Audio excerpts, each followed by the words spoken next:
Hello, I'm going to discuss about how to schedule a meeting or how to schedule a webinar by using EasyTalks. First, type EasyTalks onto the browser, and then we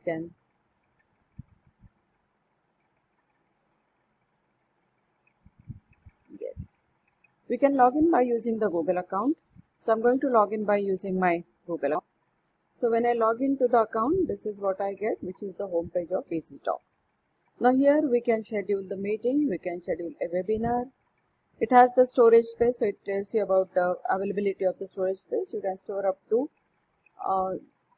1 GB of the data, that is the maximum size of the storage. Then we can have the contacts here, etc. So right now I'm going to schedule a meeting, so I'll go to meetings. You can either join a meeting or you can schedule a meeting. Here you can have my meetings, the upcoming meetings, or the history, the meetings which we had earlier. So I'm going to schedule a meeting right now. So the topic of the meeting is, it is my group meeting. Let us say group F meeting. So I'll schedule it on 13th. So the date is 13th May, and then I will select the time. So the time my meeting will be at 7:20 in the morning. So I have scheduled the time and the date.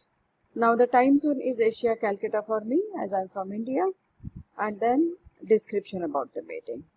So this is my interactive meeting, I'll say. Interactive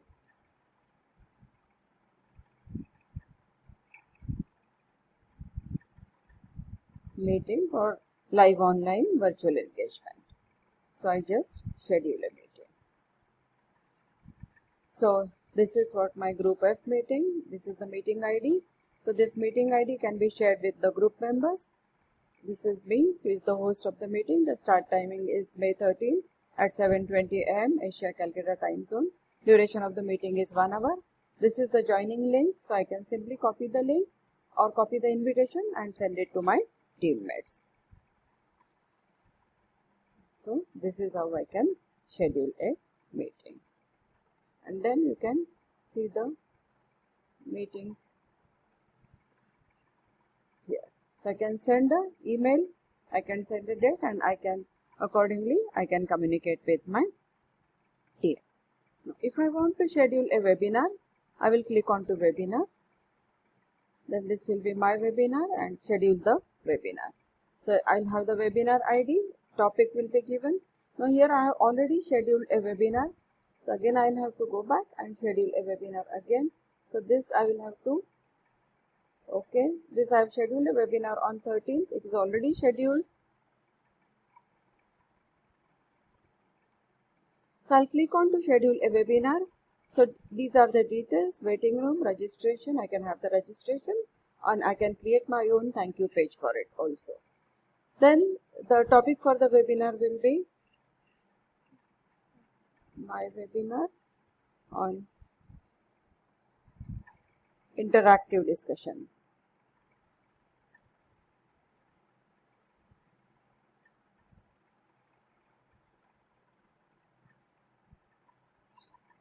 Yes. Now room type, that will be depending upon the time schedule. Then the webinar type will be the live webinar. It can be automated webinar or it can be on-demand webinar. Then I'm keeping it as live webinar. Then the start time of the webinar will be, it will be, let us say, Thursday, that is 14th of May, and it will be at, I'll have to select a time, so I will keep the time as, let us say, at 5:30. So that is the time I have already decided. Then the time zone, it is Asia Calcutta, so I'll keep it as it is. Registration will be on, because a registration notification I want to receive an email notification when someone registers. So yes, I want a notification. Registration limit, right now it is off. If I try to put it on, it is available only for the upgraded version. So I will just keep it off.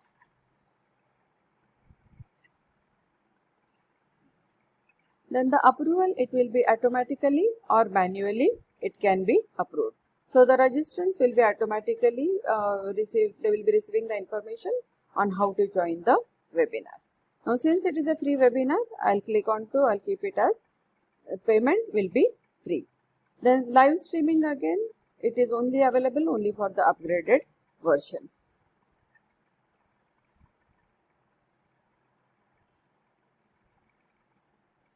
Reminder emails, send a reminder or the emails to participants and panelists before the event. So it's better to keep it on so that nobody misses out the webinar. However, again, it is available only for the upgraded version. So right now I'll have to put it off. Okay. Then this is the sender email ID. This is the reply email ID, which is same as the sender email ID. Then the chat is on or chat is off. Again, for the upgraded version only, I can have the chat on for the webinar. So if I put it off, it is available in the free version. Redirect the attendees. When the webinar ends, the attendees will be automatically redirected to the default page or the custom page. So accordingly, you can select it. So I'll keep it at default page. So this is how I can create the webinar. Now once I have done this, I can go back and then I can say save. Yes.